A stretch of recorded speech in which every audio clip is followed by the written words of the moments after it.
Calgarian, welcome to the West. We weren't supposed to make it, but we made it, yeah. Welcome to the West. Safe to say it's my favorite, yeah. Welcome to the West.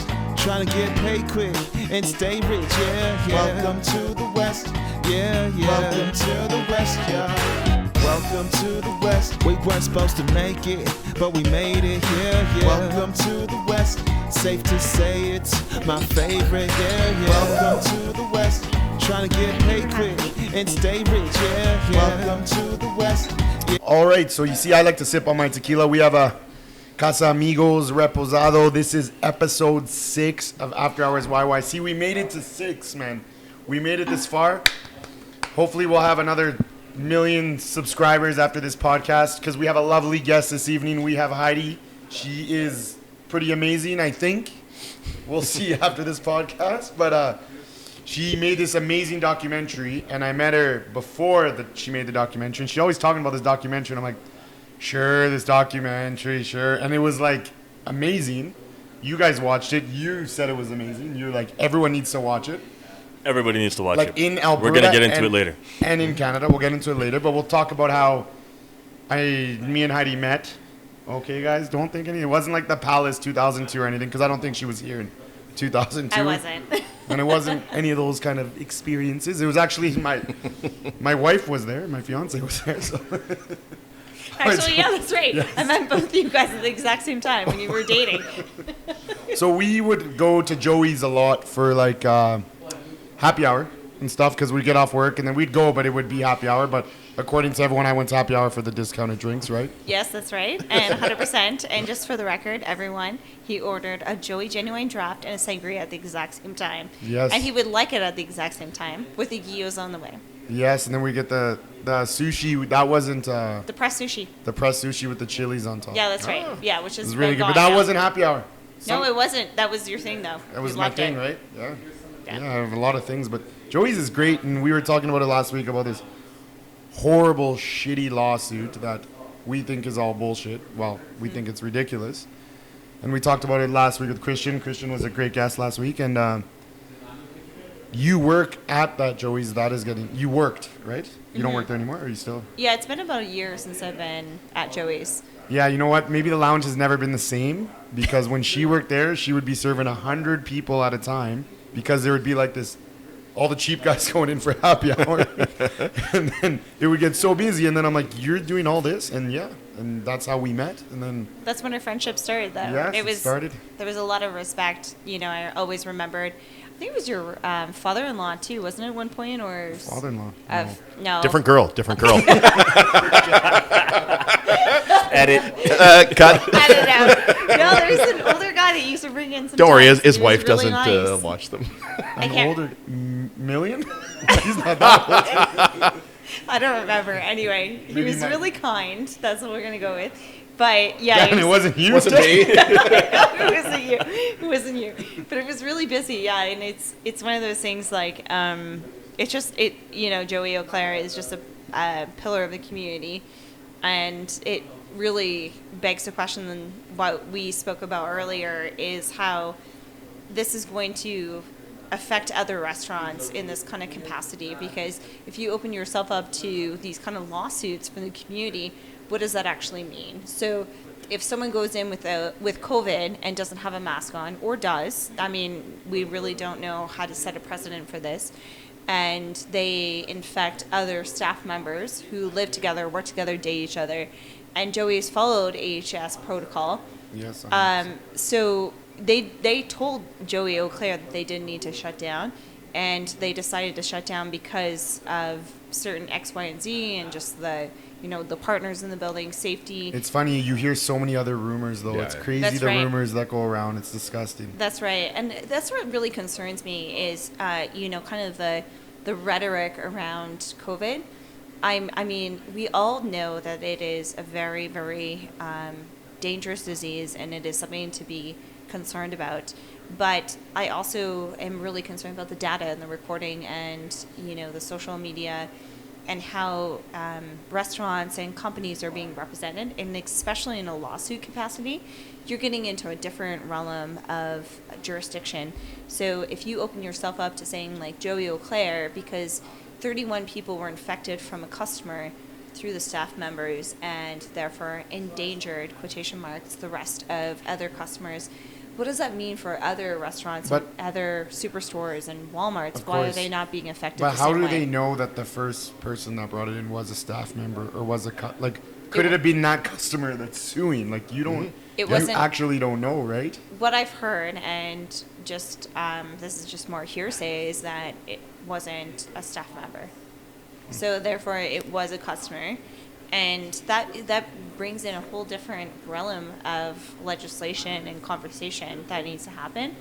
And again, you can't just open yourself up to these massive suits that are going to happen from that. If a business is following the rules and the rules are set and this is what you have to do, you have to have dividers, you have to have masks, you have to do these things. If the business is doing all that and I, as a customer, I'm willing to accept the risk to go in, where does that fall into this? If I go in and I get sick, I chose to go in. I didn't. Well, you said it last week. If you go to Banff and a bear attacks you, can you sue Banff National Park?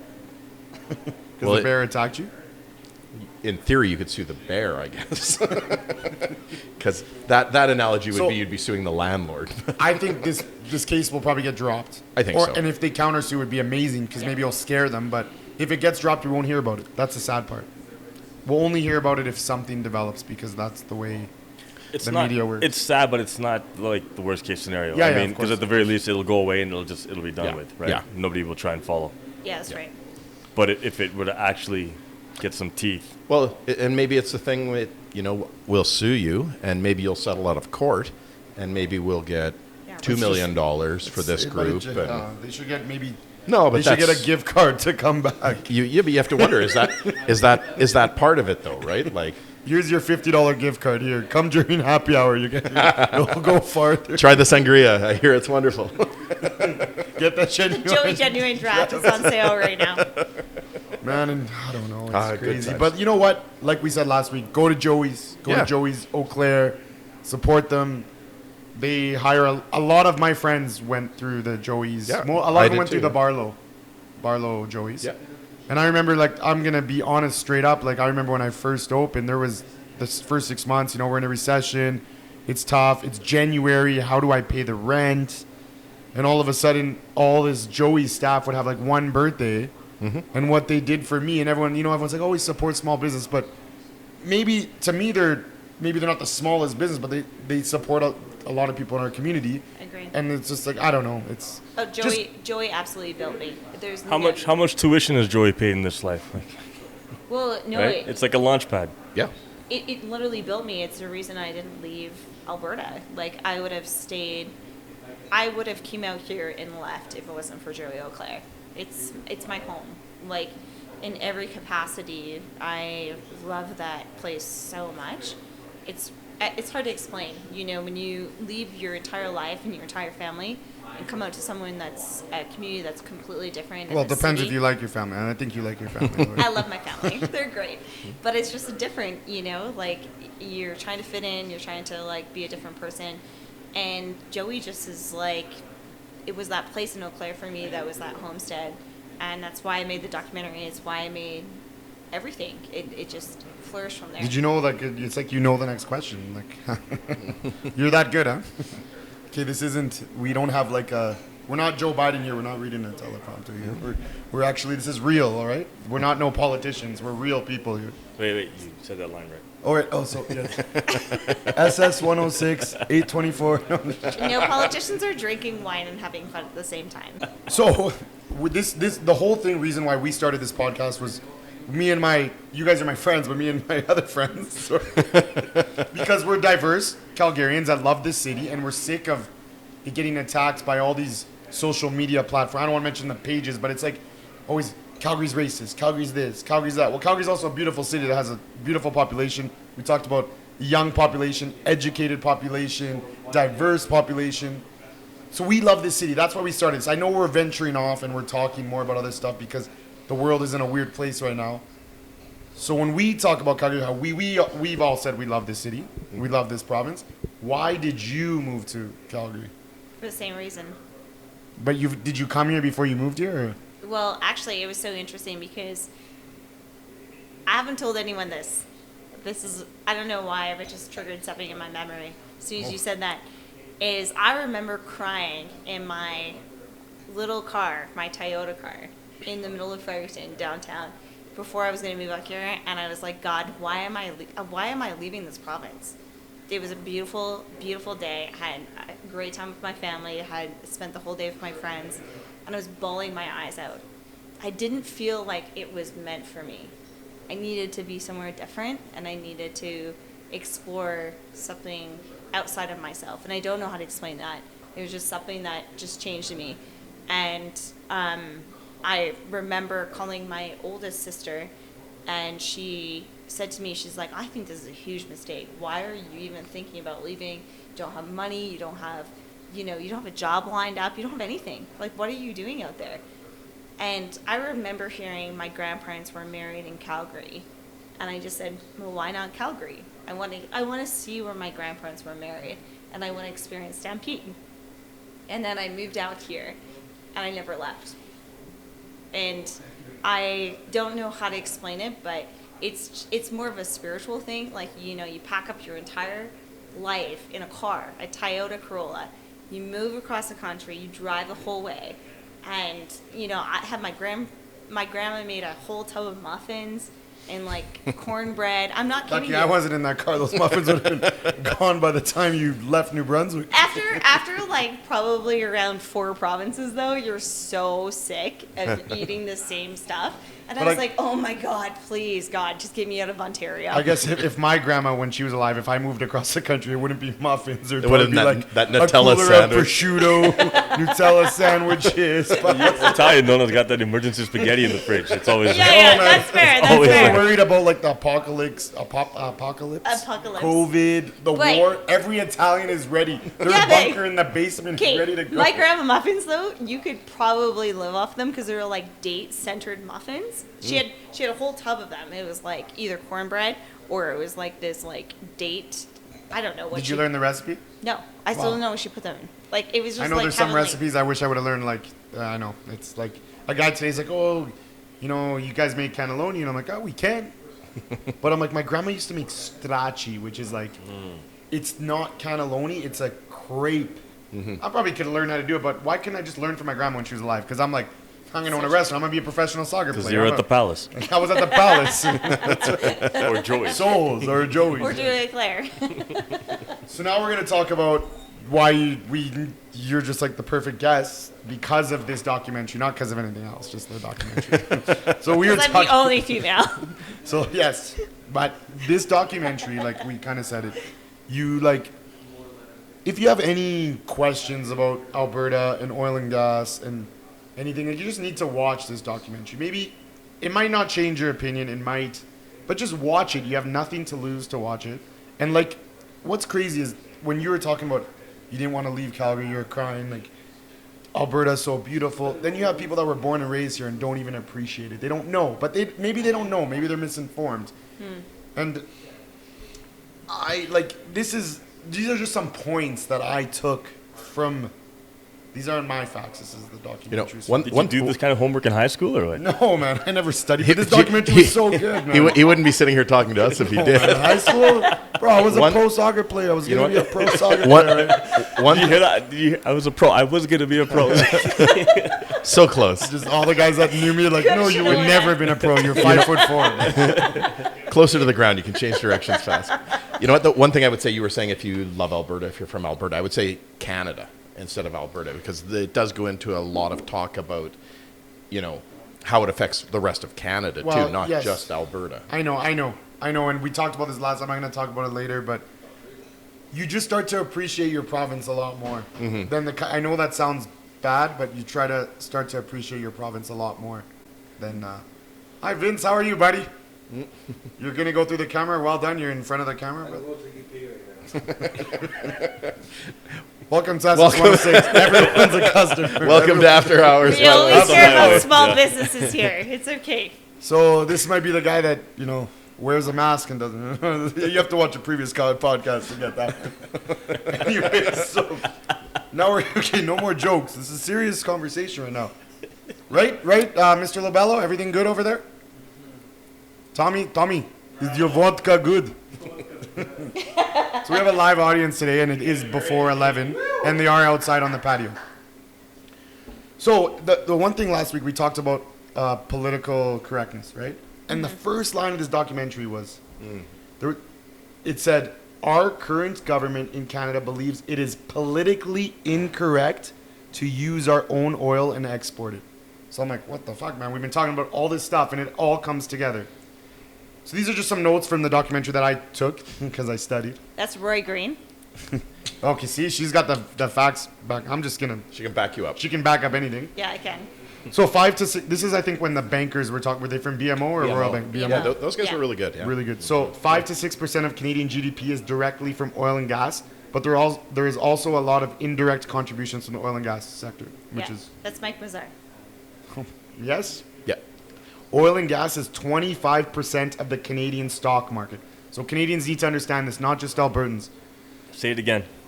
Oil and gas is 25%. 25% of the Canadian stock market, which meaning destroying our oil and gas sector would mean it would kill Canadian pension plans and RSPs. Yeah, that's right. Correct? That's Mike Mazar as well. Yes. Good job, Mike. You're a good guy, man. You can come on our podcast anytime. When you were doing your research, what is the largest sector of the Canadian stock exchange? Well, that's what's so interesting about it is that there's indirect, right? So there's no doubt but that the oil and gas sector and natural resource sector hasn't really, in my opinion, hasn't really created a strong enough argument about this because there's so much wealth that has been residual from that. So how you evaluate is really the key. And how you evaluate cost and how you evaluate the stock market in general is the most important conversation. And there's no real answer. Like even banks will tell you this as well. Evaluation of royalties and especially in oil and gas, liability of any kind of, this is getting a little bit deep, but like liability of any kind of well. So who owns that? When you destroy the economy, who owns the liability of shutting these wells and having abandonment issues? Does that go to the government? Does that go to the private sector? So you really get into this chicken before the egg before the thing. And it's really, really an important conversation for governments to have because there's a lot of people that are willing to fix the problem. And this is definitely one of those issues that when it comes to pension plans, they are deeply embedded in natural resource sector. This is not just oil and gas. This is just the tip of the iceberg of what actually goes on in Canada. So if you take Omer's pension fund, you take the teacher's pension fund, you take any kind of pension fund that our parents are used to, and any kind of union conversation that we have, they are embedded in some kind of government policy that is equally beneficial into some kind of jurisdiction in natural resources. So we really have to look at this in a global context and say, how does Canada make ourselves competitive? How do we mitigate this conversation and be leaders in environmental ESG, but also have this understanding of really understanding the system as itself, how it was built on. And we just don't do that anymore, unfortunately. Then there's a couple more things that I took, and then we'll get into some questions here. Natural resource sector isn't just about the employee of the oil company. It provides wealth, government prosperity, government revenue, and stability to the whole country. Do you know who said that one? That was Rempel, I think. Yeah, I think so. I was like, that might be Michelle Rempel. Yeah. And then she's great. And then Norwegian Parliament voted to sell Alberta Oil Investments due to political pressure. They did not sell Venezuela, U.S., Brazil, Algeria. These countries don't have the same environmental standards as Canada. Say that again, because these are the facts. You got to repeat, say it simple so that the people Norwegian understand. Parliament voted to sell Alberta Oil Investments. The country of Norway, the Scandinavians that pay a lot of carbon tax, and they're like at the top of the list of rah-rah-rah environmentalism and socialism, right? Due to political pressure, they did not sell. But they did not sell Venezuela, U.S., Brazil, and Algeria. These countries don't have the same environmental standards as Canada for human resource and worker standards. And then when I told my buddy today, Million, about this, he said we import $60 million a day from these countries. Mm-hmm. Well, this is so interesting. So one thing that I've learned from being a New Brunswicker is that most of our oil and gas is actually imported through the Irving refinery from Saudi Arabia. So if you fuel up in New Brunswick, even in our beautiful country, you are buying and literally asking for human rights issues to come to your border of New Brunswick. And you, as a sovereign province, as a provincial province, need to have some responsibility at the end of the day, saying, I'm a New Brunswicker. Do I support women and children and men behaving the way they do? And I'm not saying that they're wrong or right. I'm saying, are they the same as Canada? They're not the same standards. They're different. So, you know what? And hey, that's a debate in and of itself. But yeah, I agree. I think that, like, I'm just so sick of this kind of conversation. Is like, you cannot fuel up and not have that responsibility on your back. Like, come on. You really, really got to get real with what you're touching every single day. Every petroleum byproduct. But even simpler than that, like, even if it was the golden standard of human rights on the other side of the pond, right? True enough. Why would we buy resources from them when we have our own that are not selling? It's on the shelf, just sitting there. It's not selling. I would call that international trade. Because to me, this is the one thing that I would like to handle as Canadian government. I would like to have a leader to stand up and say, hey, if we're gonna actually buy oil and gas, let's buy it from Norway. Or let's buy it from a country that we actually have equal human rights and equal ESG standards. And let's actually intercompete and have our drilling rigs and, you know, our people intertrading that way. So I can go to Norway and actually study as a geologist or as an engineer, as a woman, or whatever it may be. And maybe I'm going to become the next Prime Minister of Norway or Canada. We're interchanging those kind of skills and those concepts, which is what we should be empowered by. But what I'm not empowered by is the fact that these countries, which are primarily dominated by very, very, very, very heterosexual men that do not care about any kind of women's rights, any kind of child rights, any kind of a civilian rights, or ESG rights, why are we even having this conversation in Canada? You know, it's just a no-brainer to me.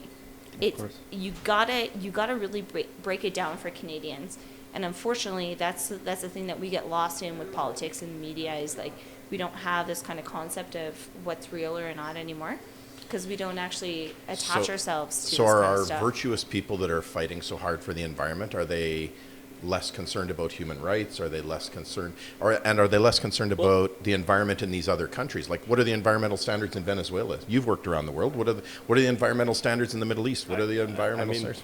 Like, of course, I'm biased, but I haven't really seen better. Like, I'm guessing that Norway's are probably pretty good. But on the point of the environment, like, because the environment does matter. Right? Agreed. I'm a student of the environment. I love the environment. You spend all your time in the environment. I spend a lot of time in the woods. People, yeah. It's bearded drinking Fireball on an empty space. You're wearing plaid. I'm wearing boots. Like, you know, we're kindred spirits. Yeah, I'm a bushman through and through. So, if the environment's what really matters, right? Then why that should be front and center. And we have to understand where Canada stands for carbon emissions relative to the major carbon emitters in the world and the policies that we're trying to bring into the world. Like, so we're trying to pay all the carbon tax and shut down all our business when we're a fraction of the major carbon producers. We're a fraction, right? We're like I think Donald had 20th of China. It's pretty small. 1.6% of global emissions. China's 30, right? I think it was 30. I mean, there's a ton of data that you can throw Yeah, around. But So why isn't the conversation more along like having equity around the world to make so everyone's business is competitive, right? But everybody's also up against the same similar. Well, but if China was 10% better, it would make more of a difference in Canada disappearing. Exactly. But that's what the equity is. Exactly. Yeah, that's right. No, I'm agreeing with you. You don't have to be a rocket science to figure out this stuff.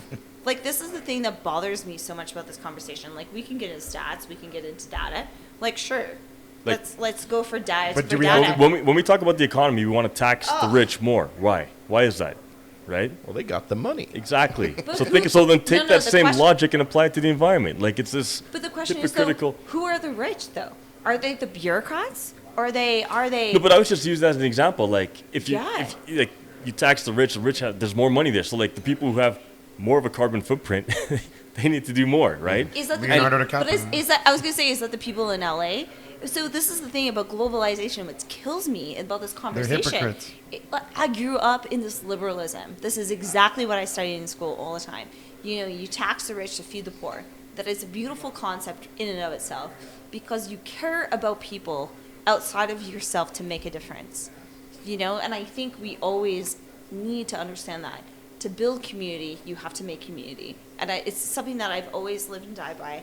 And though You have to do that personally as a human, As not a the hu- government as a forcing That's where you human. start Michelle at. Rempel says in your documentary, like a strong Alberta is a stronger Canada, but you could argue a strong Alberta is like stronger for the world, right? Because Absolutely. again, the Absolutely. efficacy and the environmental impact of our carbon production is a fraction of everybody else's.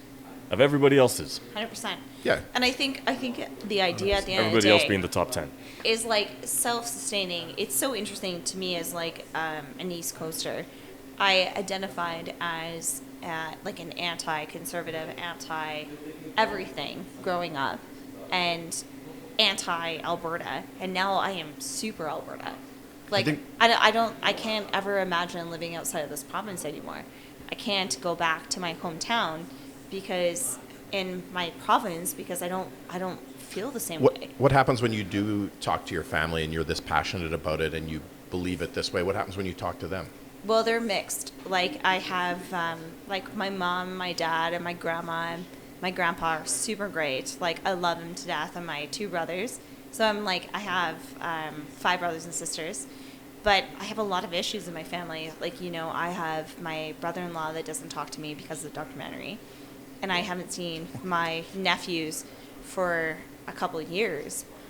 Through this process of being more vocal about what I believe in. That's a very unfortunate, That's ridiculously unfortunate. That's But ridiculous. it's hard though, as like like Auntie Heidi coming in, and it's like I don't live close to them. I don't live in the province, so I can't combat that narrative at all. So when I Well, come, what did you do? You just have a belief.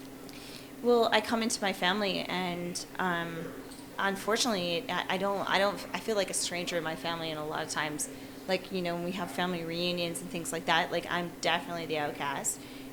Not to the point where like my whole family is like that, because I know so many people support me back east, and I love that. But it was definitely a risk, and it like putting out this documentary, it changed my life, and it was a really big burden. Like people don't understand that it was personable. It was something that I fought for personally. I paid for personally, and it's just not something that is like a flaky, jurisdiction of. But you wouldn't change. You wouldn't change it. No. You wouldn't change what you did. Absolutely not. You have to just watch a documentary. And even in the documentary, other stuff that came up was, if we produce less oil in Canada, other countries will fill the void. Eastern Canada is paying world prices from regimes that are not as regulated as our oil is. Frank McKenna. And our oil is only sold to the U.S. at a discounted price. Frank Think McKenna. about that. Frank McKenna said that. Think about that. So now that we're... Wow, this is actually really The- good. Keep going, go. There's the gentleman, I can never remember his last name, Chris Oh, Chris Zablisky. Sablisky. And after I watched your documentary, I went on and watched a few of his... Is that the modern resource? Yeah. resources? And I watched Yeah. a few of his Chris, talks that he did in you're the other man. places. Take. One thing that was interesting about Chris, though, is he was in one of his talks that I watched after the thing. He talked about a simple thing for people to think of is that if we were selling our oil at world prices everywhere, Right. the difference between what we sell our oil at and what we sell it at would be a very big tool to getting rid of our deficits, getting rid of our We debt. wouldn't have deficit. Well, we wouldn't have had them all along. Like there's a very big one right now because of the blank So check what- the government's writing. What for is the COVID, deficit but now? How much? Okay, we didn't... I think the deficit of this last term was It's equivalent bigger. to the history all of of all the prime Canada. ministers history added from together. 1867. Yeah, that's you guys saw Pierre Polyev. We, I like beer. I hope you guys are all feeling rich. We're pretty he always bougie these days. Yeah. We no, thought- but imagine if we had been selling our oil instead of, because I think what did we figure out? It's about a 30% discount roughly, from world I guess price to what we play depends, it as. right? Isn't it? Well, Well, no, it's the typically. WTI, WCS. Like Brent is like the standard. That's Yeah. what the Norwegians get. Yeah. And then Yeah. WTI is the Americans. Yep. WCS is the Canadians. Yeah. Which is in the first world probably the lowest oil price. And I think we're about 30% below. But again, Brent. guys, you guys are getting so smart on all like the average Oh, no, we're Canadians. not. Yeah, you guys are. But like, if you dumb it down into like this average conversation, is like it doesn't fucking take much. Like, figure it out. You got a lot of natural resources that come into Canada. You either sell it here or you pay it back elsewhere. And who owns your country? Who owns your land? Who owns your oil and gas? Who owns your wheat fields? Who owns your oil and gas and your water resources? Is it the Queen? Oh, no, not back God to bless the Queen. You know what? because, like, One all thing I hail just thought of Mary. that we've never talked about is we talk about natural resources. I think we have a government that fights really hard for lumber tariffs and getting a fair price for our lumber, which is a You natural know what they resource. fight really hard for? Manufacturing in the East. Yeah. What's That's the airplane? owned by who? You No, want to but- go through the but- whole line of who owns what? No, but who if owns it- the manufacturing in the East? But if we just go natural resource to natural resource, lumber is a natural resource. No, but I'm just saying what they fight for hardest. But Oh, sorry, yeah, not to wreck yeah, your point, yeah. but they No, fight but- hardest for What do you mean by manufacturing these? I'm the super auto, curious all the about. auto plants. Oh, They bend over backwards for this stuff. this No, is even what's the airline? this is my To build Bombardier? cars Bombardier. that burn oil that they won't produce from Alberta. This is my that are owned by favorite Americans. conversation in the entire world because I think that what is so important in Canada is to actually have this conversation with manufacturers across Canada because we are not alone in this dynamic and we are not the only person suffering. I was misinformed before when it comes to anything. Like, if I believe something but my mind changed, I'll admit it. Like, yes, Sure. I used to think this way, and now I think another way. So you said in the documentary that you said that when you were younger, you actually opposed oil and gas, and you were misinformed. What changed your mind? Was it an experience? Was it just moving here? What was it that changed your mind on that? It was a lot of different things. Like, it was definitely the mentor that I had he's one of, to this day, like, my whole family knows his name, Peter Carwadine. He was the first person that I was bartending at the Hamptons golf course. And he was out there on the patio, and he just heard my accent. He's like, "Where are you from?" I'm like, "Oh, I just moved here across Canada. Like, I don't know. I'm just, like, trying to figure out my life. I have this huge debt from 2 degrees in social work and, like, all this other stuff. A huge burden. And I didn't even know why I was out here. So, like, it was definitely a really scary moment in my life. And he gave me an opportunity as a receptionist to apply. Got it. And I had to work my way up, like, through oil and gas, and hated it. You know, I started off in reception and doing all this, like, you know, basic admin work and faxing and doing deliveries, and then I went into surface land, and I was still doing documentation. It was just miserable. Like, it's so not, like, my serving lifestyle that I grew up in. And I was very, very, very fortunate that he took the time to explain a lot of this stuff to me. And working in the regulatory process of the AER really changed my belief of how I thought oil and gas was treated as a whole in Canada, because the AER, and though we really, really appreciate the fact that they are there as a regulatory bodywork, they are employed and they are created by the industry itself. So their administration and their fees and everything that goes into it is by the government, not only by the government, but by the private sector itself. So what better sector can you have than having a collaboration of that? And So they are a world-class institution, AER. They are world-class, but It was the EUB originally, but yeah. yeah, it's evolved. and this is the thing that I'm really interested in is, like, well, if it is employed by the government and these are an extension of the government hand, but yet the private sector still supports them and employs them in terms of their salaries and their administration costs, it's a really fascinating conversation, because that changes the game. You're not only just saying, hey, the AER is going to be self-sustaining, but is self-sustained by the private sector. That means the private sector really cares about the environment. They really want to make this work. They really. travel around Alberta. I mean, we talked about it earlier. Leduc #1 is how old? 1947. Reducing oil in this province for a long time. Travel around the province, right? Don't take our word for it. Like, I mean, you can't go anywhere else, Albertans. Travel around the province, see what you see. Yeah, I love that. It's a beautiful place. It's pristine, top to bottom. It's, I can't drink to that. Another one? Do I have to do another shot? You don't have to do it, but this is too... Everything is voluntary. No, you don't have to do anything. Is it? Cheers. I poured kind of heavy, yeah. Cheers. Sedative. Social distance. We need longer arms.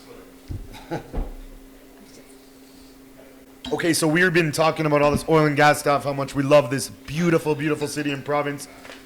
We love Mark and Tommy Slav in the background over there. Beautiful guys. They're actually really good looking. And I have a fiance. But they're actually beautiful souls. Believe it or not, some of my customers are beautiful souls. Some of them are just customers. And some of them are on your podcast. Wow, just intelligent people, you know? So, okay, we were talking about, you know, how you've changed your views on oil and gas. How do we educate other Canadians, especially out of this province, and even Albertans, because a lot of Albertans are misinformed, the benefits of producing Canadian oil for ourselves and exporting it? So how do we... Like, we talk about this all the time, how the Conservative Party is, you know, we know that the Conservative Party is like pro-oil and gas, but they're the shittiest marketers. Worldwide, Conservatives don't know how to market. We always talk about this. I think we... Do better. But, like, even we were talking off camera. You know, those are the secret files that I save. But we were talking off camera about why do you only have 55,000 views on your documentary? We believe your documentary is so good. There's more than 55,000 engineers in Calgary. It's a crazy take. It's like, even if... I think it's pretty good. Yeah, okay, if we get 55,000 views, that's okay. But she should be getting I millions. agree. No, I should be think millions. that more people need to see Seriously, it. I man, agree. like, No, we need... not even just in The Alberta. Conservative Party maybe needs to spend money on marketing in the East. But we're even But it's losing not, fellow but it's not even Albertans. conservative. Don't like. I wouldn't pigeonhole it that way. No, like, I this agree. This is really just Canadiana, like outright, and it's a different Yes. side of a story that is so overwhelmingly perpetuated by so many voices that are not in the interests of Canadian people, and that's why everybody should watch it. It's not. I agree. Yes. I mean, even in the interest of like listening to an opposing view, like listen to an opposing view. If you don't want to hear an opposing view, that says a lot about you. All right. I mean, there's no discussion there. If you don't want to hear an opposing view. But certain parties that are against oil and gas wouldn't fund marketing oil and gas. Well, No, I think, no, but I think we always have to discuss, though, is like what makes Canada Canada. You know, we have literally such a huge landmass across the world. Yes. You know, like just think about that for a second. When's the last time you traveled to New Brunswick or Nova Scotia or PEI?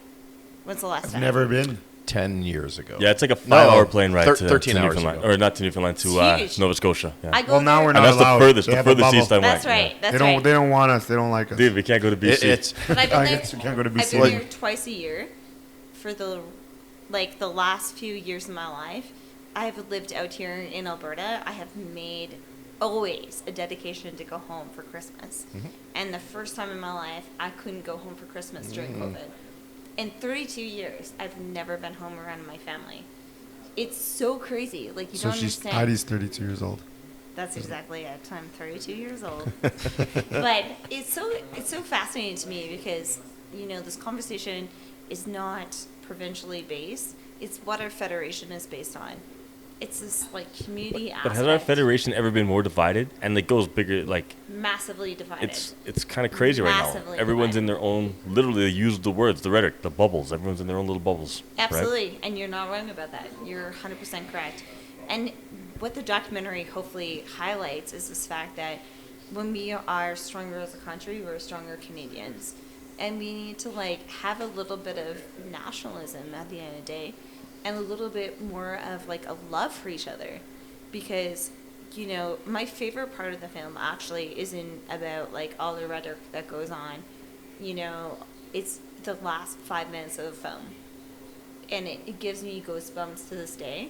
Like when I have a bad day or like my grandma and I are like talking about stuff and I I think about things that really matter to me. I think about the last 5 minutes of the film because it was really, really heartfelt.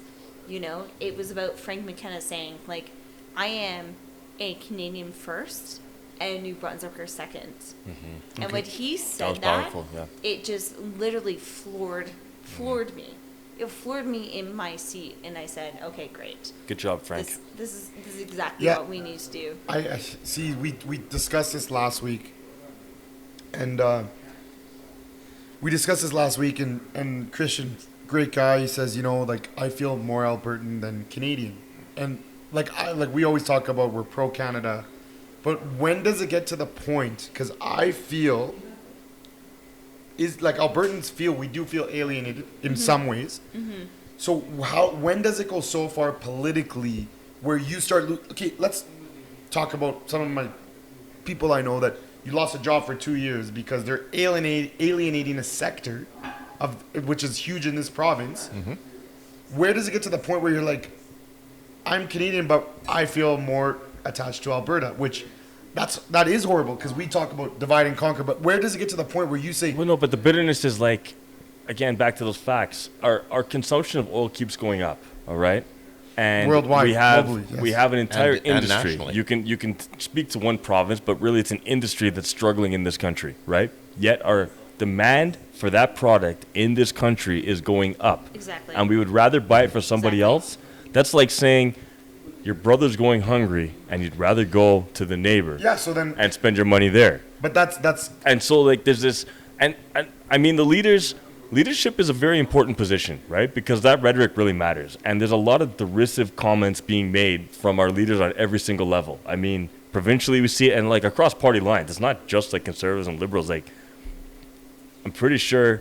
When the wine got banned from BC, it wasn't a conservative government, right? So and that was before COVID. Like there's all this rhetoric coming out that's like putting us against each other. But wine's banned, but then how many Albertans spend money in BC? Like it's not as bad as what's no, but right I'm just talking about like that rhetoric that's like that division, right? Like that line, like you know, we've all driven into BC. Again, like what? The mountain changes. So if there wasn't a sign, you wouldn't know it changed. So what are the solutions? Like so what's the role of a prime minister? The role of a prime minister is always to be inclusive and to unite the country. And no, not even to like be glorified. No, that was Alexander, whatever McDonald or McDonald. Like the country's already unified. John A. McDonald. Yeah, John A. McDonald. I actually would say that like the most important role of government is to say that small businesses and any kind of jurisdiction across provincial boundaries can intertrade with each other without boundaries, confederation, and without havoc of government interference. Agreed. So we have created so much red tape, we have created so much propaganda, we have created so much bullshit 100%. That it is not even applicable anymore to an average day small consumer. But you're thinking of the small business, so just think of the person in general that's angry already. When a prime minister, this is more like drama, soap opera stuff. It's not even like real, but it is. When a prime minister comes out, and we know that, like, I'm not going to talk positive about it. I'm going to be the truth. This is the truth. He comes out, does his speech, names every province, every territory, everything, and forgets Alberta. When he knows that Albertans already feel alienated, you don't mention that fucking province? Are you surprised by that, though? No, it was an easy mistake. He started with British Columbia. He started with B. He missed the A's. It was just... Yeah, but come on. No, he's not I get stupid. it, but why? Like, what does he get out of that? Why wouldn't you want... why do you want to divide the country? Are you not a Canadian? Because if he's trying to divide the country, he was on that train as a little boy. Traveling across the country that was pelted by rotten vegetables. So then he's not a true Canadian. Through the West. But you have to understand. He only cares about himself or his whatever. He's a true bureaucrat in a sense. Like, he is a second generation bureaucrat. And what you're not relating to as a small business owner is this factor. Is like... He's a silver spooner. Your anger is definitely not misplaced. However, we need to like contextualize why Canadians need to be mobilized based on this anger, because we cannot be complacent anymore. You know, this is why you started your podcast. This is why you're doing this kind of stuff. Yes. Because you are impassioned by this one factor of making sure that Canadians are going to be more united. Because without power, without numbers, you're nothing. Well, I feel like I'm going to start with, we started this podcast to pump up Calgary and Alberta. And maybe... It's much more than that. But it's much more. Yes, you're right. It starts with that where people growing up here that are anti-Albertan or anti-oil and gas or anti-conserv or anti-hard work or whatever anti. I hate the fucking word anti. But I started this to like, for us to you promote. prefer Zia? Yeah, No, but but no, we talked about this before. You would never have me on here if you didn't think I was like anti-Alberta. But at one point in my life, I was anti-Alberta. But so yes. What's the purpose of that? You know, maybe we should bring in anti-Albertan on here and see what they got to say. You know, what the thing is so important is like, you know, people just get caught up in life. They get caught up in like this stuff, this like bureaucratic bullshit that happens. I don't know. Maybe it's because we live here. We feel that we're more alienated. But do you That think is- people in Ontario are like, those Albertans are anti-Ontario? You know what? I don't think so. I don't think so. Don't think about Albertans. Think about like more urbanized center parts. Because like Sure. honest to God, when you go into like rural parts of Ontario, they're suffering real bad. I was just Manufacturing gonna say. plants. And Well, because like, all the votes come, we know that politically, Well, no, all I the was- votes come from the major cities. You know what though? right? I was All the in cities. BC last week, and I was in Vancouver. I was in Kelowna and Vancouver, and most of the people I talked to in Vancouver were hospitality industry, restaurants, hotels, bars, and that sort of thing. They're not that different You were there to what we illegally, are. bro. No, we drove like banshees to get out before the roadblocks were set up to I don't know, what were they going to do? Keep us? Did you have Alberta plates? Yeah. No, You're leaving. You're going home. That's it, You're an yeah. essential worker, bro. Jesus Christ. we parked our car in a So parkade ridiculous. everywhere we stayed and So walked around. crazy. But it So was you guys fine. were actually worried about where you parked the car? No, I wasn't, but More about slashing tires. I wasn't worried about it. You know what? Well, it wasn't your car. I For know, the bro. most part, no, it was my car. I took my car. Yeah, Oh, you took a little kid of soul, huh? Full speed on the highway, just pedaling, So using what, using 110? up some great Canadian oil and gas or oil and industry products there. But no, you know what? Most of the people I talked to, they hated the restrictions. They hated the way the Yeah. government's going. But those aren't the people that are voting. Those aren't. And we were talking earlier. How do you get the message of your movie? How do you get that message to people who don't necessarily agree with you? Like if somebody watches it and they're honest with themselves, you were saying if a person won't listen to something and be willing to change their mind, they're a lost cause to start with. There's no way. Willful ignorance, yeah. Yeah, if they're not willing to even listen, what do you do? But how do we get more people to listen to something like your documentary that puts the numbers, puts the facts out, puts... Yeah, when do we, like, how do we put information and facts ahead of rhetoric? Well, even, I was saying to you earlier, the guys from BMO, Lazar, is it? Mike Bazar. Yeah. Those guys, I said to you, they explained it in a way that even if you don't like oil and gas and you don't like this, they explained how this affects you, whether you're a teacher in Ontario or you're a fisherman in the East Coast or you're a hotel worker in BC, or you're any union or government job, this affects you. How do you get people to listen to that? How can somebody watch your documentary, look at those numbers and not say, maybe it's not good to buy our oil from Venezuela or from Saudi Arabia or from wherever? How can somebody watch that and not say, like, how do you get that message to people and have them give it an honest listen? So like even a server. So say you're 19 years old, you're going through school, and you brought up with this, the environment, climate change, and all this stuff, because we know that's another debate, how the education system. That's another debate. But anyways, another conversation. But you're brought up thinking, oil and gas is bad, and you're working downtown as a server. You don't understand though that this one we say indirectly. Mm-hmm. When those guys come in and they have money and they're buying bottles of Amarone and they're tipping you, and you can now pay for your education because of oil and gas indirectly. But maybe people have to hit rock bottom to believe? Well, I mean, don't know. Like, part of the problem, everyone wants to dump it on the mayor, which I'm not going to go that far, but there's a lot of vacant office space in downtown Calgary, right? There's some. And that's a lot of property tax that's not being paid right now. Who used to occupy that space?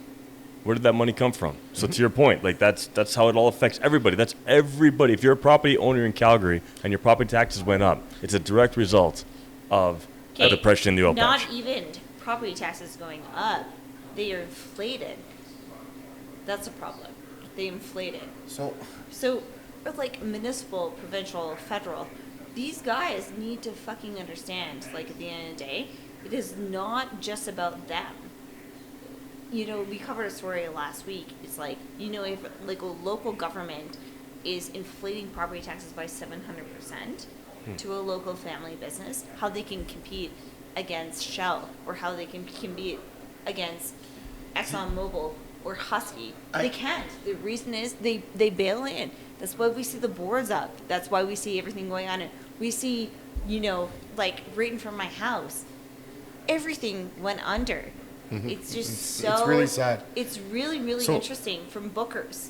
Yeah, 30, now that 30 years, we they're gone. We got into this next part about taxation and, you know, raising taxes or benefits. And this is where everybody that's like, maybe not anti-oil and gas, just like, well, oil is done, gas is done. We need to diversify our economy.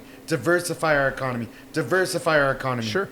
Okay, you want to diversify our economy, then we need to be competitive. Who's our biggest competition? The Americans. And it even says that in the documentary.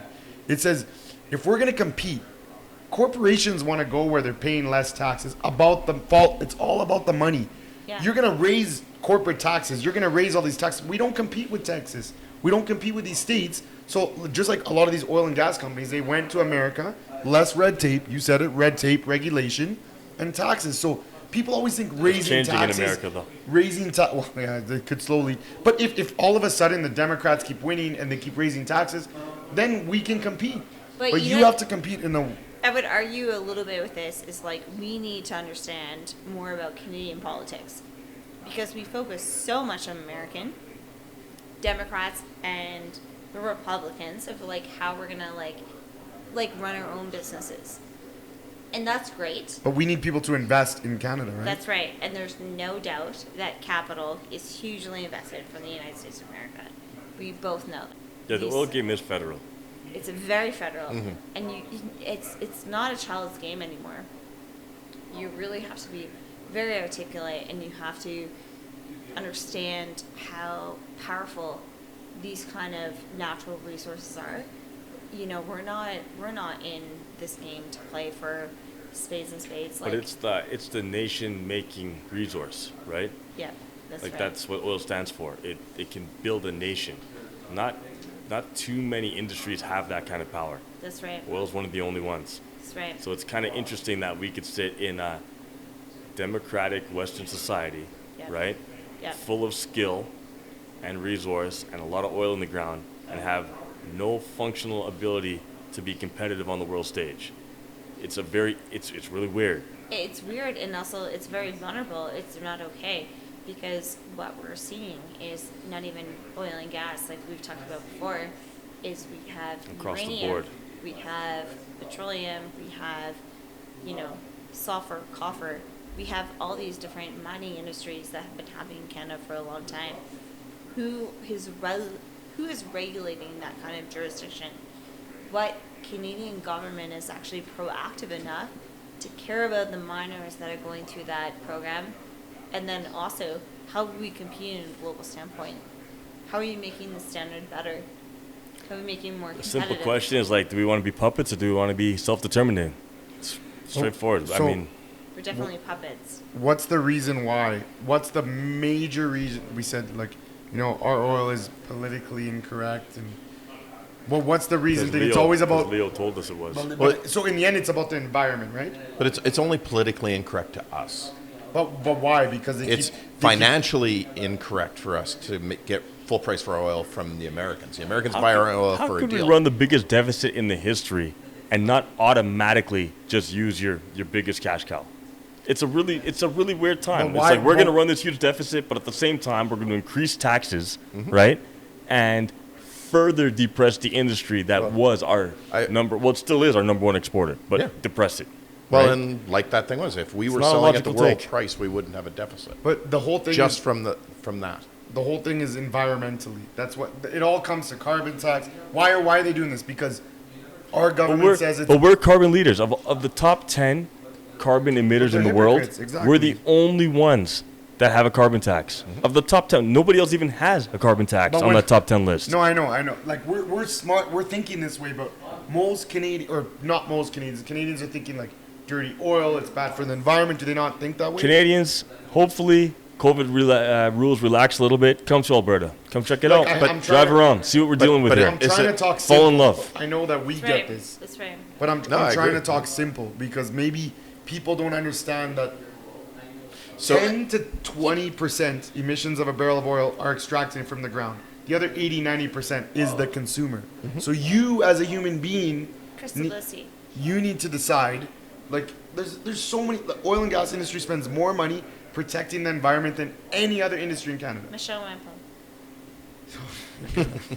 So, no, but there's all these facts. LNG exported to China might raise our emissions in Canada, but it'll lower the total of global emissions. That's right? BMO. That's BMO Yeah. right there. Like, and then pipelines are actually better for the environment, less expensive, safer than moving oil by train. BMO. That's BMO. Canada has the 2 largest carbon capture and storage sites. Listen. So You wanna BMO. hear The documentary says it better than you. We got to pump the documentary. Okay, I got a question for you. I got a question for you. So you named it A Stranded Nation. That's a crazy name. Why did you name it that? Actually, it's not me.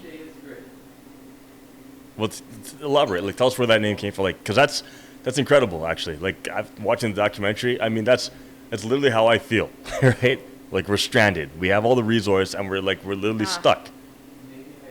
It's super emotional, but like Oh, the 2 people that I served at Joey's for a long time, I told them about this documentary for a long time, and I just said, "Hey, like, I'm too close to the project. I can't do this anymore. What would you name it?" And they named it for me. That's crazy. Yeah, Good job, guys. yeah. yeah, no, that's So It's my no, the name It's is a very powerful name. fitting. I can yeah. see the emotion on you. It's a powerful title. Yeah, I know. A stranded nation. Think about this, Canada. While we're straddled with the largest deficit in the history, we ran it up in 4 years. That we haven't had since 1867. Do that math. In 4 years, All of it together. and So- we have this so- industry. Our personal consumption's going up. So do the environmentalists just have a better marketing team than the It's- oil industry? By better marketing, you mean like bigger money supporting it? Sure. Well, yeah. No, that's part of it, right? Yeah, no, it's You But- want to hear something crazy? So we're talking about the environment. So would Saudi Arabia, Nigeria, U.S., all these places, No. would they do this? Listen to this. No. This was 2 days ago. The Financial Post posted the following article. This was the title. Trans Mountain orders to suspend oil line expansion to protect hummingbird nest. In Canada, we care about the environment. In other countries, they don't give a shit about this. You know what? It's so sad that No, you have to understand, if we're not even just caring about the environment, they're levitating it into a important aspect of jurisdiction. They're utilizing us as a global standard.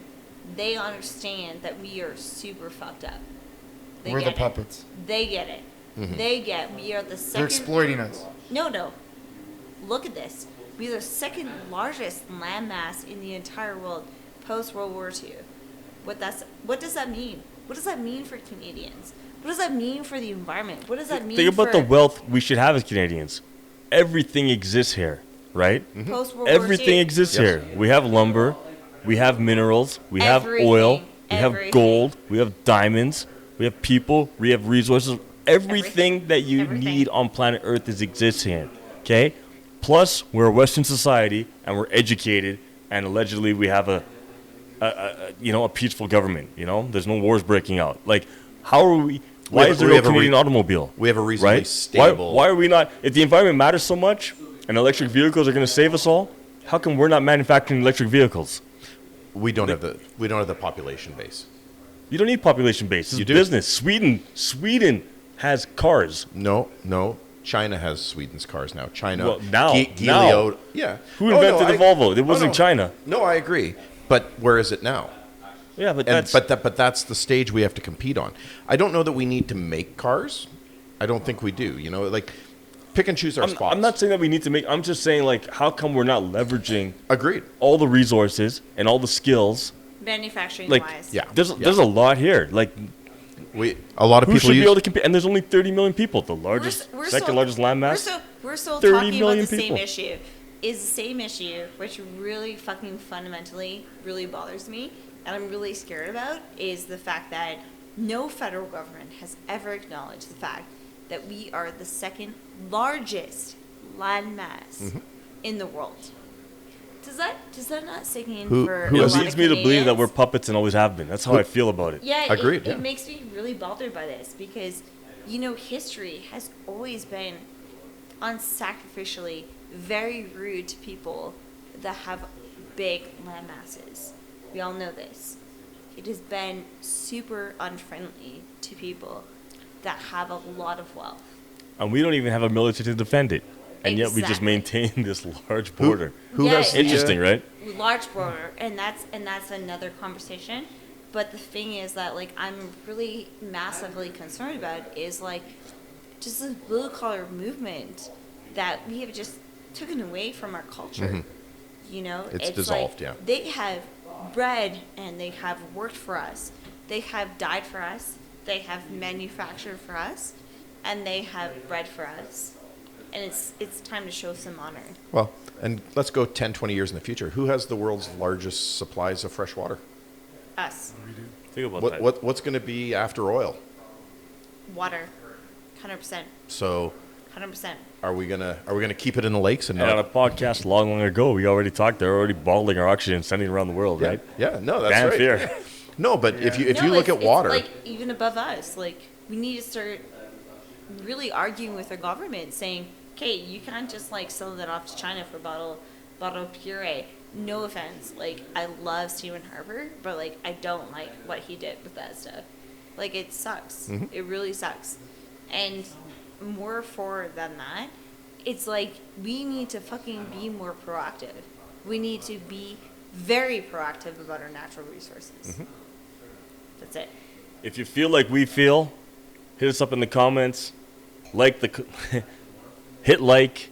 We need to know who you are. I mean, at the end of the day, we got to have this discussion because it's what we need is for people like to watch your movie, Like-minded or people. but people to give things a chance to listen.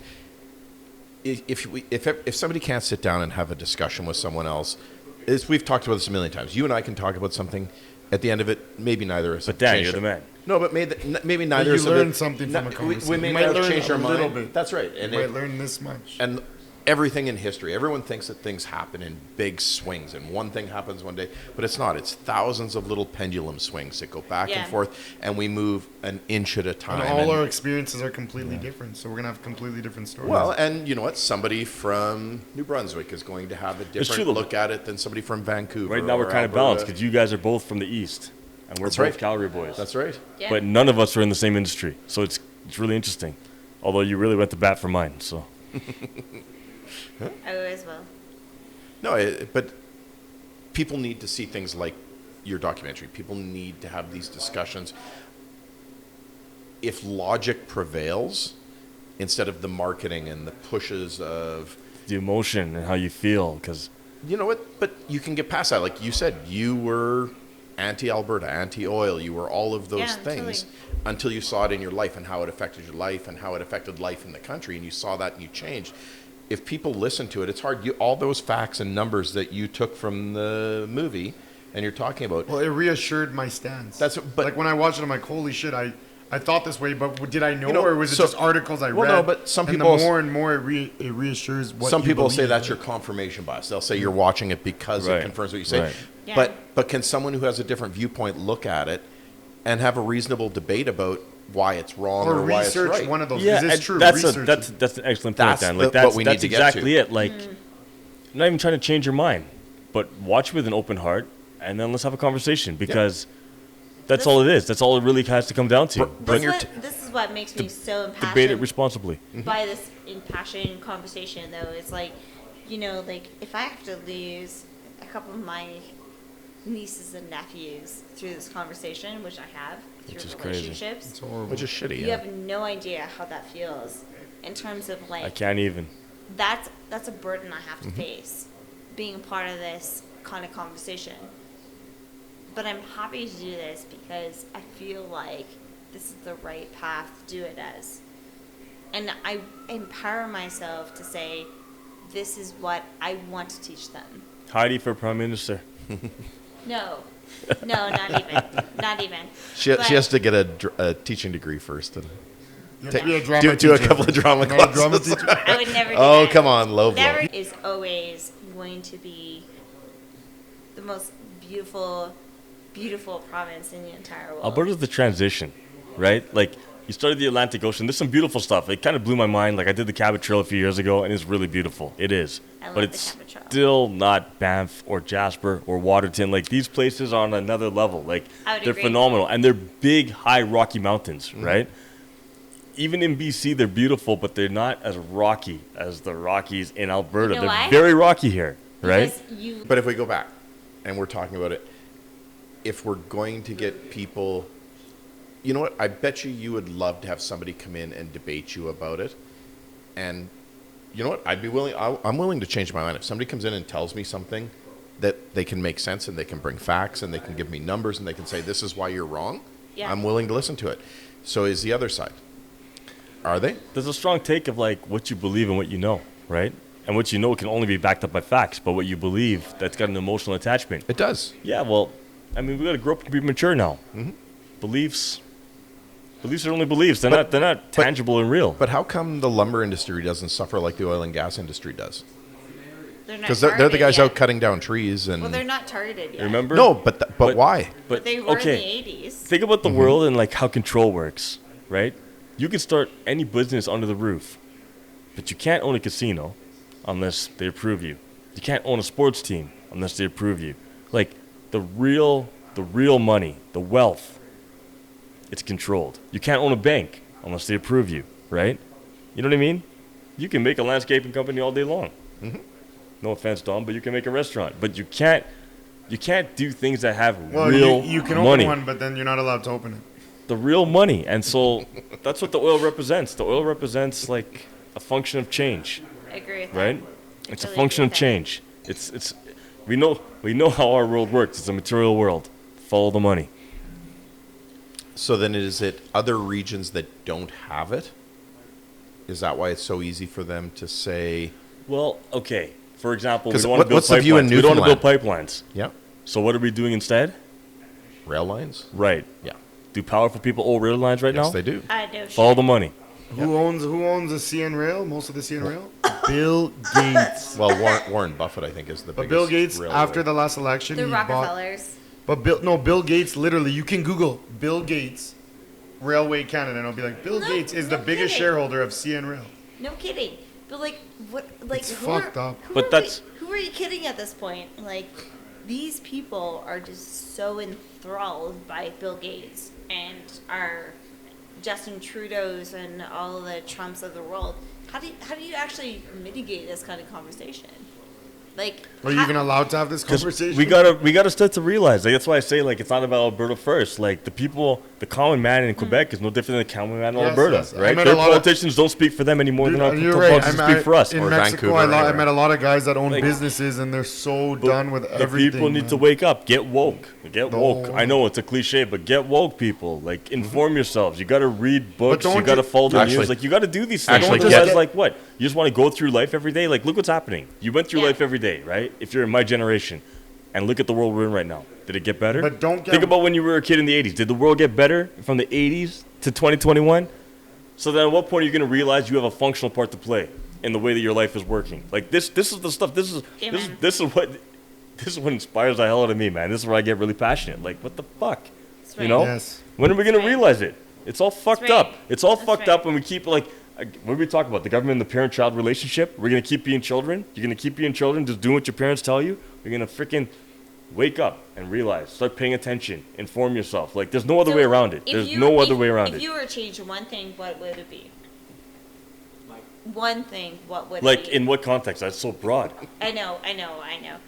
Like, in terms Okay, of, like, okay. having... In that broad statement, if I could change one thing, Yeah. I would have everybody fully aware of 1984 by George Orwell. They would be fully aware of it. It would be in their heads. They could quote it verse for verse, just like that. If I could change one thing. Let's be more specific. So we're not laughing at you guys. We're laughing at Tommy Slabs. Yeah, exactly. Trying to bend over to not be in the camera. That's okay. It's okay. I like when he bends It's a over. jump-off point. You need a point of reference for people to realize that we're getting played. We're getting played, people. So what would you do if you were the Prime Minister of Canada and you actually had Start selling oil. all the wealth in the entire world? What would you do? No, but I would start selling the oil. I would pay down that deficit, build up that unity. Like Unity for sure. this is the thing. I would start making vaccines apparently because that's a hot button in this era. But you know what I mean? Like, but even that,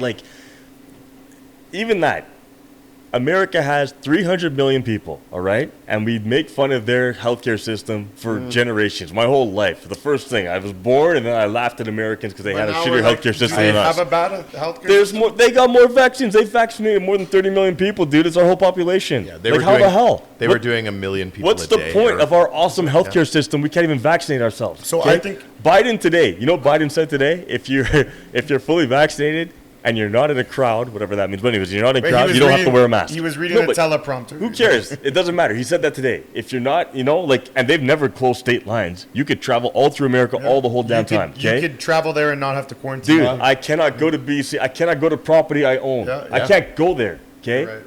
It's fucked up, man. And meanwhile, I could get a vaccine if I really wanted one now. So but how would you you can't get a vaccine. You But cannot get a vaccine right now. How would you change that for Canada? I can. Like how would you change that for Canada and for Calgary No, but- on a federal level? Okay, so on a federal level, we need to What would be let's your go speech? to the streets, Like, right? what No, but would see, you go? Who makes Let's go the to money in the streets. drug trade, right? The people selling the raw product, the people picking cocoa plants in the field, okay? We are the cocoa picking plants right now, all right? We have all the raw materials. We have the largest land mass. We have everything here. And what do? Just send our raw materials to everybody else in the world so we can buy back finished products. So- We learned this stuff in social studies in grade 7.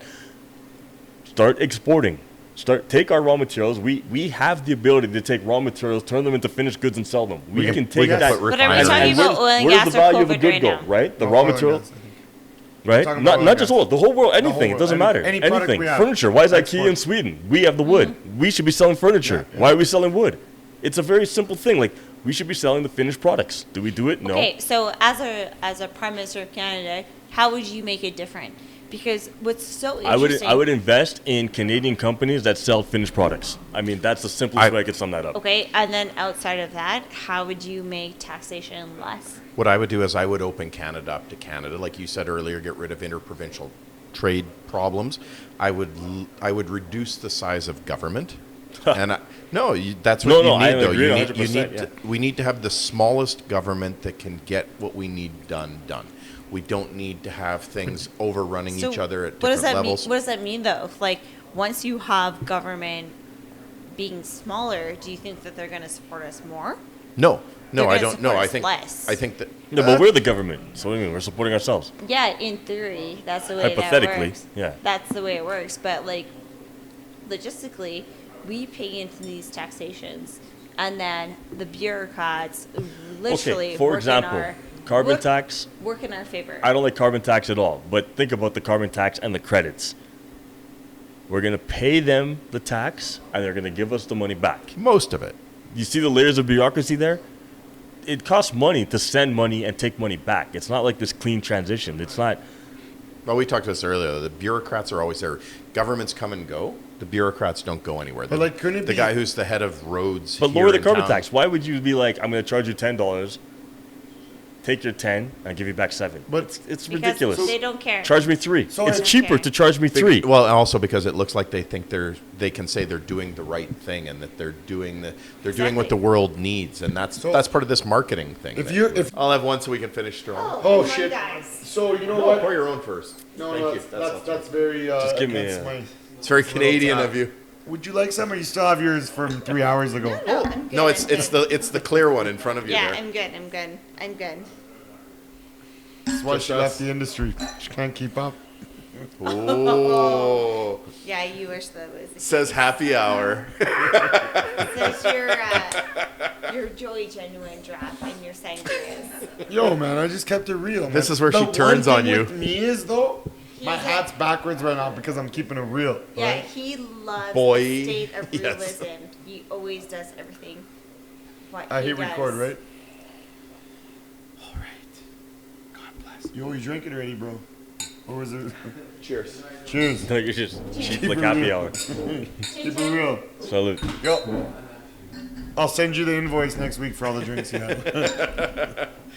I can't do that. It was all happy hour pricing. Everybody, we had a great podcast tonight. We had some Casa Amigos Tequila Reposado. We had a nice... What did we start with? We had the Volo cab. Bolo, yeah. Cab from Puglia. Now we have a Nebbiolo. We're just drinking a lot of good stuff. We have a couple of good fans in the audience that made our night a little bit longer than we expected. Heidi's like, I don't know if I'm gonna come on the next podcast. I don't know. This was a little deep. No, I don't know. It was good. We had a good conversation. What we would leave off if we were prime minister? What we'd talk What would about? you We'd be change honest. if you were prime minister? No, we'd just be honest and say like, listen, we have so many resources.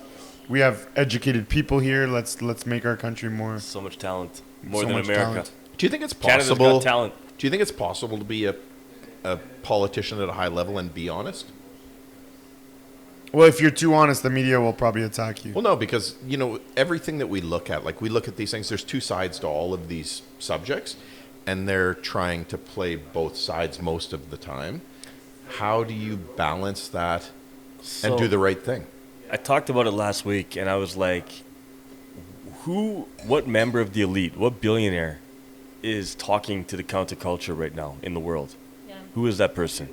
Fair. Who is that person? Bill Gates? No, counterculture. Oh. Elon Musk? Kind of. We He'd said be the that last closest. week, Yeah, I think he he's came up. probably He the came closest. up. He Yeah. treads a very interesting line, right? But even him, I think he's, He's I enjoy watching him and listening to him, but I think that even he's playing a game like, who makes the tweet that, I just bought $1.5 billion of Bitcoin. Let's see what happens to that. Yeah. Yep. And I have not quite $1.5 billion in Bitcoin, But but I'll give you. I I'll give enjoyed you the Elon. ride up. I'll give you Elon. That's one. That would be the And closest thing I He's think. the leader of the electric car movement. So I mean, he's not really standing in the for natural think, resource. I think that you know what though? Where's his electricity come from? But he knows he's not. The billionaires aren't dumb. But that's the point. The billionaires aren't dumb. And Where's our we electricity can come from? kind of think to Elon, but outside of Elon, I think the list drops think off about the world really fast. And there's rappers that are billionaires allegedly. yeah. They're not in the counterculture. No. All the fashionistas, all the athletes. Maybe Kobe, if he was alive, would be that guy. I don't know. But you know what's messed up is though, like I don't know if he would. if you It's why LeBron do James. why do they support a party that wants to tax the rich more if they're rich? Is it Because they actually ever gonna get taxed more? I think there's a flaw where people look at it as when people say tax the rich, what are the rich really good at doing? Avoiding tax. They'll move things offshore. You know what rich people they'll- don't do? They don't pay interest. And you Yeah. know what they do? They make interest. Yes. That's a distinction between middle class and No, but they'll class. also move things to other countries, other jurisdictions. They'll move things. They were talking about Jeff Bezos and how much tax does he pay personally? Like minuscule compared to so. the wealth, yeah. When they say they're gonna raise tax on the wealthy, it's more the upper middle class. Because you can't if That's you right. make Yes. you make $500,000 a year, which is great money, God bless. but you're not rich. You can't hide that. You have to pay There are tax on people it. that make that anymore, though. There's no people that make that kind of wealth in jurisdiction. Like it's actually so interesting that we have no jurisdiction anymore. We have no value anymore for our small businesses. Every single person that comes to this jurisdiction, they are labored with taxation. They're labored with carbon tax. They're labored with whatever is going to happen with their municipalities, and they're not represented properly in government. So what do you do? So so in the end, let's lower our taxes, create more investment in this country, and less red tape creates more work, more jobs. So but that's not the rhetoric of the media, of the government, because they want to tax you more because it's better for people, but you're actually taking away investment. You're making it harder on the middle class. right? But it's not about rhetoric. It's about like what you guys represent here. You guys are fighting for people that care about the middle class. You care about small distribution. But it's not even deliberate. It's like society as a whole. Like it's all classes. I'm not trying to pick favorites here. I mean, I give Jack his jacket. If you're an entrepreneur and you're innovative and you come up with some stuff and you make a lot of money, good on you, and you should God live that bless life, you, 'cause right? you're gonna spend that money, hopefully, and you put it back in the hopefully you economy. employ a whole bunch of people and Yes, give them yes, an earning wage, yes. right? And it just trickles all the way down. Like I What was does that mean, though, for jurisdiction? So if you're a bureaucrat and you're representing yourself as a small business owner here, that we are right here doing our podcast, how are they helping you? Why do we care about you? no, What they're are the they obstacles. doing to help you that we care about? They're doing nothing. They're the obstacles. Well, this is the thing that makes me really they're the hurdles, angry. yeah. Yeah, and What are they it's doing? learning to jump those. That's right. And everyone has to cheat here and there just You know, to survive. this is the one thing I wonder, like how technology's come along and we have all of this great computing power and we can do things so fast. How come we're not able to get through these hurdles easier? But the distraction. That's why, like, eventually we have to, like, kind of grow up and get serious about the world. I mean, there's no other way around it because we have these devices that connect us to everything, and what do we use them for, right? Mm-hmm. We could be righteous, and we could literally start a movement. It hasn't been easier at any time in the history of man for the people to form together. It's never been easier because we got these devices. They're the agreed. gift and the curse. Well, it's kind of how life works, the gift and the curse. What helps you the most hurts you the most. Well, and how we've talked about so many times about how you and I had this discussion about how I believe that through history things are moving faster and faster, and technology has allowed information to be pushed faster and faster, and that the crimes and the things that have happened in the past happened in a different time, and things are moving so quickly now that when we talked about Arab Spring happened in the look of history. It happened well, but in the look of history, it happened in a blink. Yeah. It did. So why can't other advancements and other changes happen that fast? But think, okay, so who orchestrated Arab Spring, right? Kind of rhetorical, but who orchestrated that, right? That wasn't the people, that was the machine, right? So, and the machine is organized. Sure, yeah. And on message. You know what I mean? So- like it takes, organization is a thing. It's actually part of the natural environment, organization, right? Like structures have to organize. It can't just be this willy-nilly, every man for himself, everybody talking on their own. Like, there has to be a point of, like, a cohesion, right? So, but if there's this big machine that's doing everything, how do us with our little donkey and a cart get into that? But we're bigger than the machine. But If we organize. If we organize. If we organize, are we censored? Are we controlled? Do they control algorithms? You know what though? That's an interesting thing though. Is like you look they at controlling us? You look at Yes. social media. You look No, at these right things. now. Well, They could. if we have 100,000 views. If we and said say something- something wrong, are they Well, gonna? if we said something about a certain virus and we said something about certain right away, there's gonna cures be a and sort of COVID things from thing it. on the bottom. Yep. Or it will Fact be check. or it will be dropped. Yep. Yeah. And hell, Twitter's terrible for that. Listen, Twitter is if we you talked go about against it. their code of conduct. If you can censor the president of the United States, talked you about can this, yeah. censor me and you. But I hope to the day if we're getting censored, it means it's the best thing in the world. It means we're making money. But case in point, though, like, where's the billionaire that, like, set up the platform that's wide open? But are there people that are trying to make new platforms? But Trump himself's trying to make one. but can you become one of these elite billionaires if you buck the system? That's a good question. There's the rub. No, so how do you become that guy? Like, how do you convince people that we all talked tonight? When we were talking oil and gas. I kind of think we somewhat agree on what But isn't that the illusion? problems are. Isn't that the illusion that you have to be the elite? Yeah, but to have to run the show. But if you don't go look behind the screen, the illusion's the only thing you see. But unless, like, that's where the personal responsibility comes in for the people. That's why I was like, preach it to the people, because Right, but if it's the Wizard of Oz and everybody's watching the same show, if nobody goes and looks behind the curtain, does it matter? that's the point. People So- have to look behind the curtain But how do- individually. But how do people get that movement going to look behind the curtain? People have to, one, stop living in their fantasy land. Like, But to them, it's not a fantasy land. To them, it's all they know.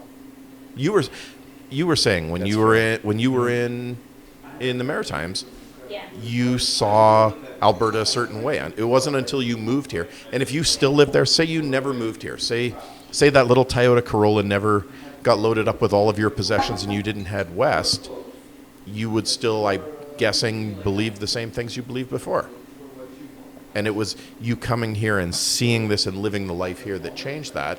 And you went on to make this great movie. You do all these things and you're living your life a different way. But what can be done to make the discussion happen with people in other places?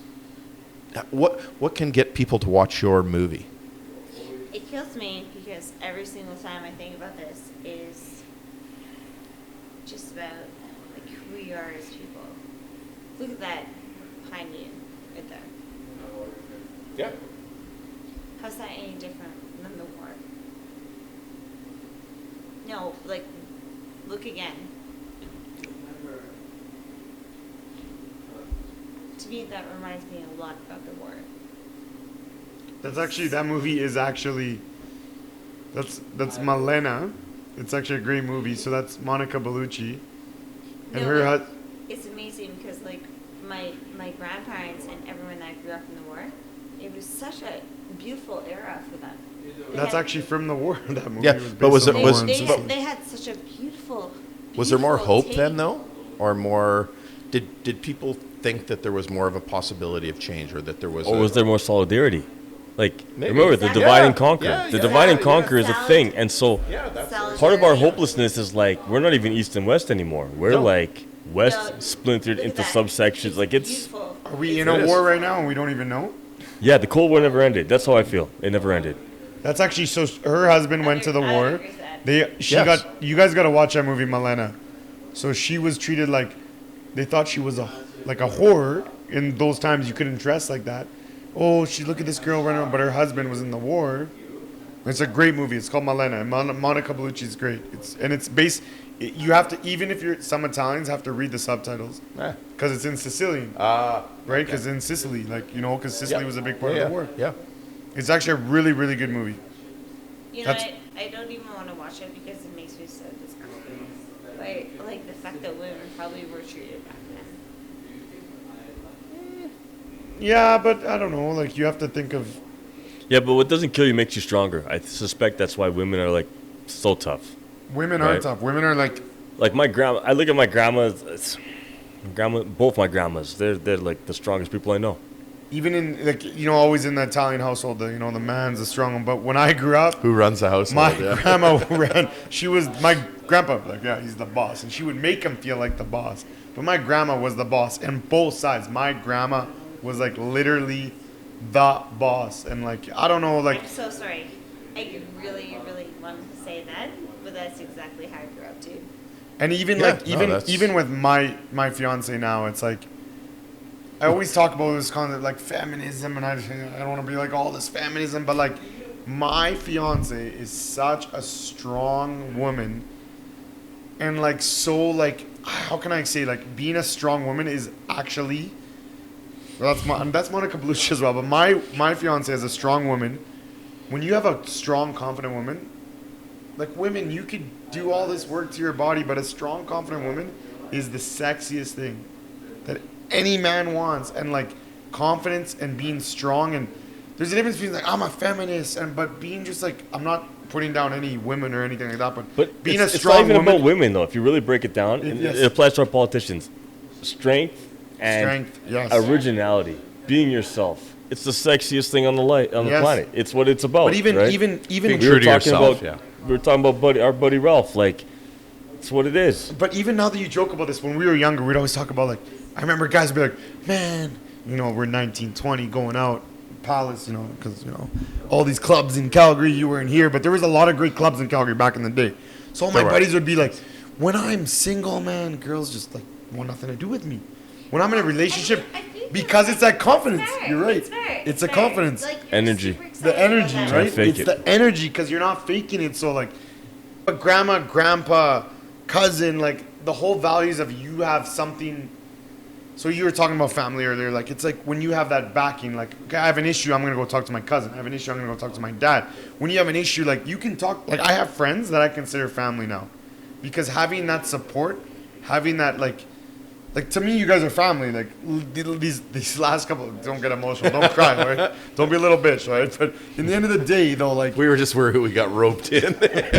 you're stuck now, you're fucked, bro. All I did was run. I got drunk around my mouth, and then there's a mic in front of me. But I'm being serious. Like having those relationships, having that. We always get into this conversation. This might be off the mic, but it always comes like it starts from like if you have a better upbringing, you have a better opportunity. And some people don't have those great upbringings, but Values. we are can all so start important. individually because we can. This is gonna get like deep. Oh, like we gonna change the world. But before you want to change the world, you have to change yourself. And it's even when it comes to oil and gas. It's You're worried. cliche, but it's true. It's true. You're worried about. Oh my God, oil and gas is like we gotta worry about the environment, but maybe you should consume less. So Exactly. it all starts with Exactly. you. There was bought a this. little I car. remember there's this cliche Amen. video about this guy's like, you want to change the world? Well, maybe make your bed in the morning. This soldier guy, like everyone's seen that It's video. true. And It's they're like, true, I don't though. get it. What do you mean make your bed? But if you want to change the world, start with you. Well, Start with you. Don't be a hypocrite. The only female on the podcast. Like, I'm You so killed it. sorry. You're I'm the so boss. sorry. You're the boss. Now we're done. I have to kick all these guys rude. off. That's rude. That's rude. No, I'm just saying, because, like, I just love you guys. Like, you guys just been a fucking amazing group of people. Yo, we didn't pay her. There's no financial support here. She just actually thinks we're good people. Dan, you're a good guy. Nigel, you're a good guy. Her reputation preceded her, though. I watched that documentary on Sunday Listen, night. and it fucking in the blew end of my the mind. day, just go on YouTube. And it's like easy. Don't look at stupid TikTok videos and just go, A Stranded Nation. Or just watch a little bit less, but invest in the future of my yourself, God, your what? family, your lines. I Like, know, but there's so much at stake right now, people. We we all- need to wake up and pay attention. We all Get see woke. those memes, and I forget who said the quote, but it's be the change you want to see in the world. And it's like you said, we all start in our own little part. We do our little thing. It's like you said, use less. I bought a car that gets better mileage because I was spending And you too drove much it to money. Kelowna. Drove it to Vancouver. probably liked you. I drove it to Vancouver. Vancouver. Illegally, you're criminal. No, bro. we No, were on, before the we rules. were on the run on the way back. I don't know, bro. It's not Stop like, trying it's to not make like going to excuses. Mexico. What the fuck? Bro, I went to Mexico with legal. There was no saying you No, can't but go. like when he went But you know to what go- though? Same If shit. let's say these 4 people or 6 or 8 or 10 people change and they make the world a little bit better place and they do their part and they try and they do their thing. We're not all going to win every time we do it. We're not all going to be perfect, but everybody tries and they go in the right direction. Things will get a little better, and then maybe 100 people get a little better, and 1,000 people But get like- a But little it's the better. collective awareness. It is. That's where things really start to it's take it. People have to want to. You said, how many billionaires are on the right side of the fence? Think about that, people. No, Not but a single even- billionaire. Even you said you brought out this documentary, and at great personal cost, like personal cost where you said emotional you, and financial. Which is You- so you're- unfortunate, you don't talk and we to your- thank you for it. you don't talk to your No, I brother. think it's you said, amazing. right? And you're not, well now because of the whole family ties. Is me the other day I said like if I don't speak and I'm silenced, then what am I teaching my son? Because then I'm teaching my son not to be who he is, and like I'm gonna try my best. And I think maybe we're parents, we're not parents, but even if you're a parent or you're not a parent, you have to. If you want to make the world actually a better place, then just like have discussions, have talks in a bar with family. Like it starts with simple shit like this. Like we can have a discussion. I might swear. I might not be politically correct. I might not. Maybe I'm learning and I'm getting better as a speaker, or maybe I'm a horrible speaker. I don't know. I think But- politically correct is a trap, but yeah. But yeah, exactly. But if you just have conversation and be like, what is that guy saying? Like he seems like he's a little offside, but then when you listen, you're like maybe he's not that offside. Like just listen, just like Even if have conversations. Like, even if people don't agree with you, if you teach your son to grow up saying what he believes and talking about what he believes And that's being informed yeah, in you know his what? opinions. He 'Cause might- that's a huge thing. You know what though? And he Be might informed. not. He might not agree with you, and he might find things that make his And point that's might be what right. you need. Going across the That's what Confederation I- Bridge is not that right. exciting because they have high concrete walls Yeah, you can't on see the sides. shit, but yeah. I did a study on it in school. Oh so, no, and it's, I mean, it's Yeah, the yeah, yeah. I longest. compared it to the span- Golden Gate Bridge, and I did the Golden Gate Bridge. Imagine, but I didn't do that one yet. So. I went to the Golden Gate Bridge when I was 12 years old for soccer. Soccer took me everywhere. Remember when I was good? You were a pro or just No, I about wasn't pro? a pro, man. Just I was about just- pro. It was all a dream. when I used to read Word Up magazine. Salt, Pepe, and Heidi up in the... Hold it. That's going to get you a copyright infringement. You were so close to the original. I know this is off topic, but like, oh no, when I was younger, I used to love like Tupac, West. Like they had a divide back then, divide and conquer. East and West side, the East side. I'm like, yo, West side, Tupac. And then as I got older, I'm like, yo, Biggie's music is fucking ridiculous. Like that's club music. Like Tupac was too deep. When I go to the club, I don't want to hear all this deep shit. I just want to have a good time, man. So maybe our next podcast is gonna be like Biggie's music. We're gonna like make it fun. Heidi, go do your research. We're talking hip hop. We're talking. I have no idea what you're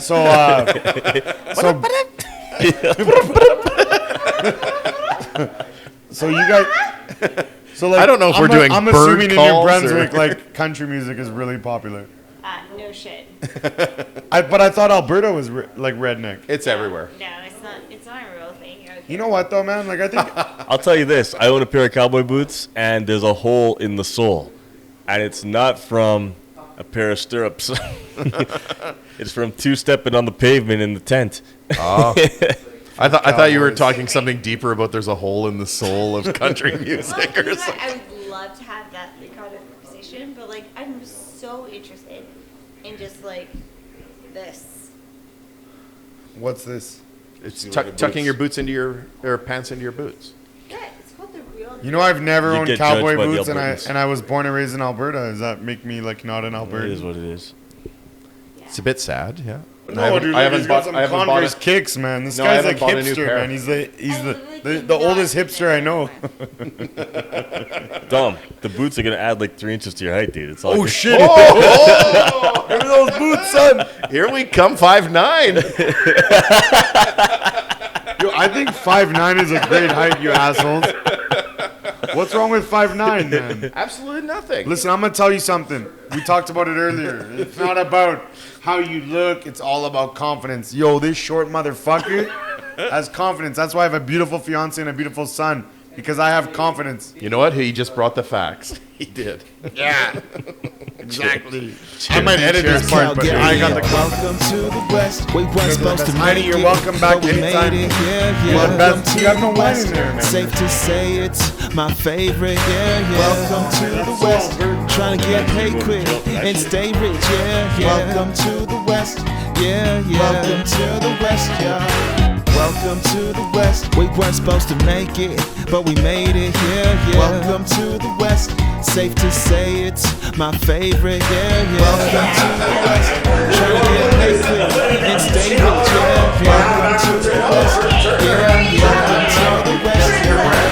The illest shit you ever heard of coming out of Alberta, sounding like a burner committing murder. Ah, damn it, I guess I'm the bandit. The way I'm causing the panic, the madness that I establish. I put my city on the atlas. I know cold killers, colder than the Bow River in a cold winter. Go figure, the young scholar is dope, nigga. There's no bigger, no, you fucking with the best in the wild, wild west. Stop there, it's not fair, like my skin. They don't share and they don't care about my kin. Don't go there, not those there, don't try them. If you say that, then this track just won't win. But I gotta hold it down, boy. I'm one gangsta ass cowboy. This time the boy is really on one. Let's remind them where we come from. Welcome to the West. We weren't supposed to make it, but we made it. Yeah. Welcome to the West. Safe to say it's my favorite. Yeah. Welcome to the West. Trying to get paid quick and stay rich. Yeah. Welcome to the West. Yeah. Welcome to the West, y'all.